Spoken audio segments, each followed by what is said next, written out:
Well, welcome to Z32 Garage, or workshop, I should say. Today we're going to work on the interior dismantling. Specifically working on the steering wheel, getting the airbag out. This is a 93 model, so it has an airbag, which means you are going to be required to have a set or know how to use one of these, which are basically security Torx. They're normal star bit with a hole in the middle. I think it's T22, T25, or T55. I'm not sure. I'll take a look. There's two covers in the back. You pop it open.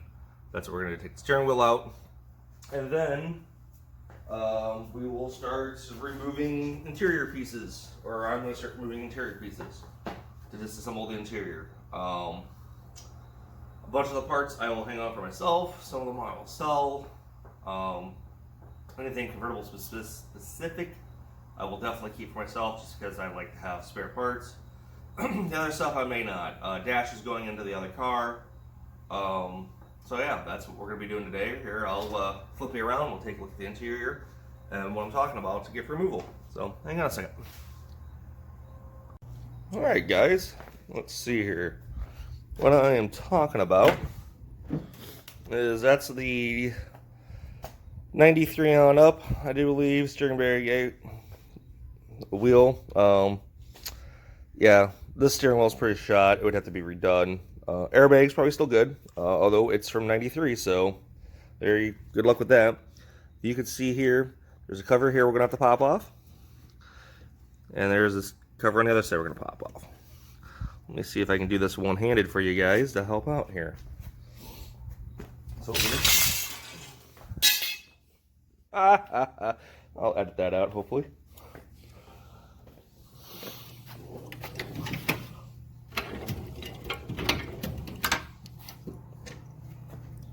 Get my tools here.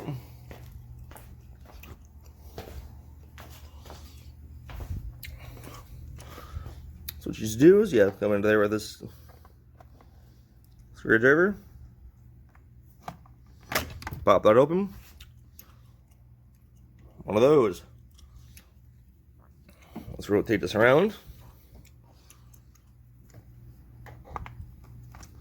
Pop it in there. Look at that. Another one. You got to remove those two to get the steering wheel off. So hang on. What you need is a T50. One of those with the security. So there's a hole in the middle to be able to fit into that. Let's get that to focus. And as you can see, it fits right in there. The trick is to be here now, we need to lock the steering wheel back into place.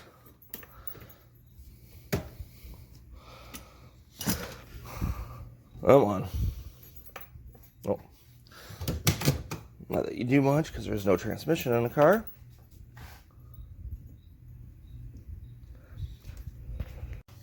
You can see bolts removed.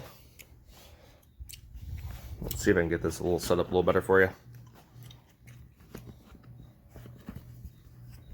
Remove, this should come off like this. Not too bad.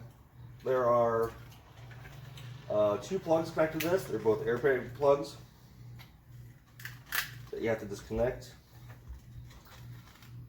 to get this to come out.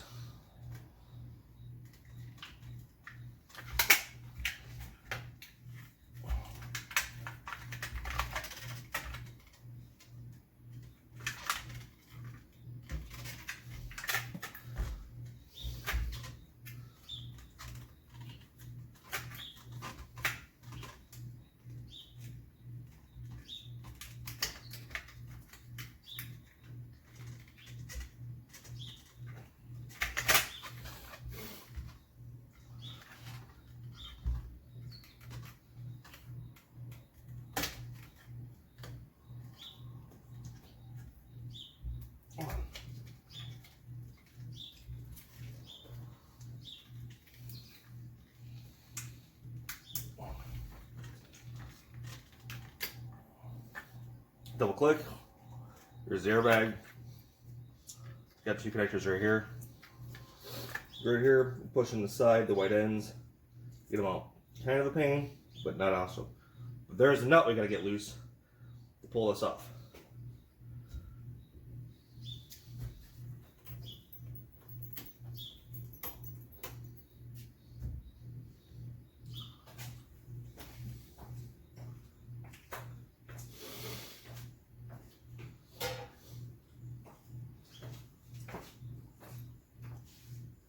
Alright guys, it's a 19 millimeter. I would use a 6-point. Get the steering wheel locked in place so you got something to torque against.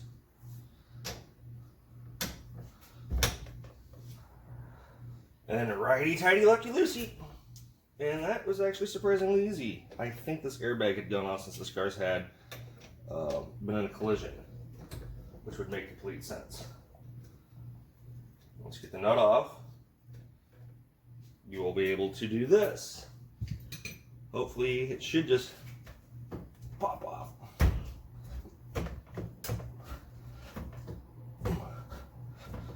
This is where the difficult part of yanking this thing comes off in, guys. As you can tell, it's pressed on.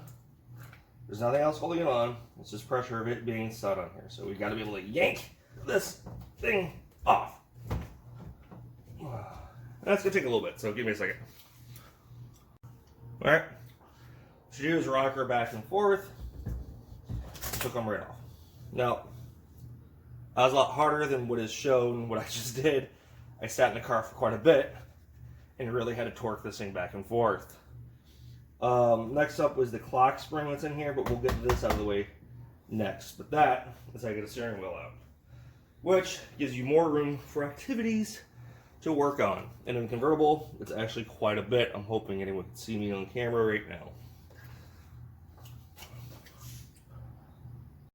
Alright, after steering wheel's removed, next would be the clock spring, but we're not really going to do that until after we remove the clamshell housing, which, so I can show you guys, there's 1, 2, 3, 4, 5, I think maybe 6? 6.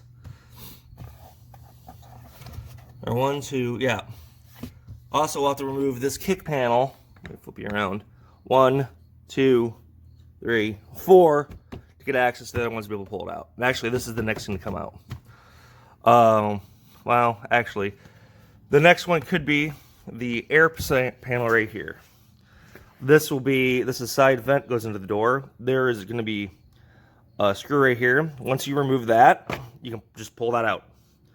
Lickety split, easy, comes right on off.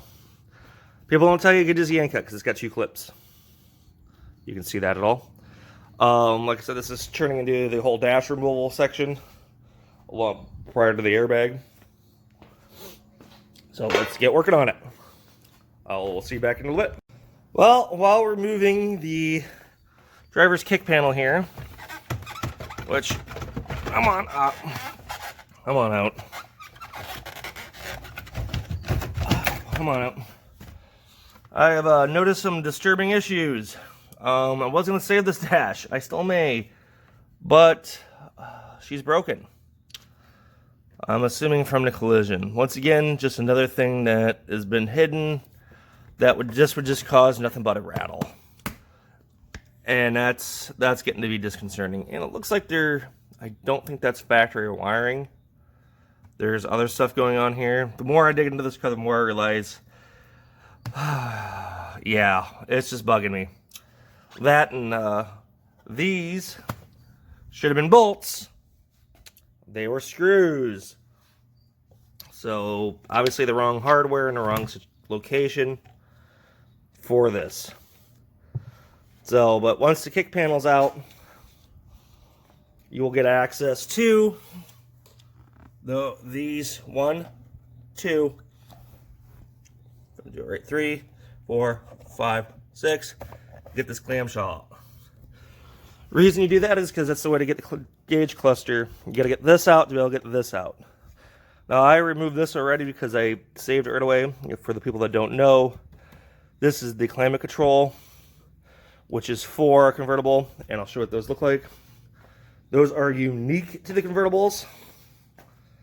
They are, let me grab a box here. it looks like this. And the reason it's unique is it's manual controls, which isn't necessarily uncommon, but it doesn't have the rear windshield wiper motor. This one is in good physical looking condition. There's something wrong internally. I'm hoping I can contact a guy to go get them repaired. Last one I saw sell on Facebook Trade Group was $500 for a good one.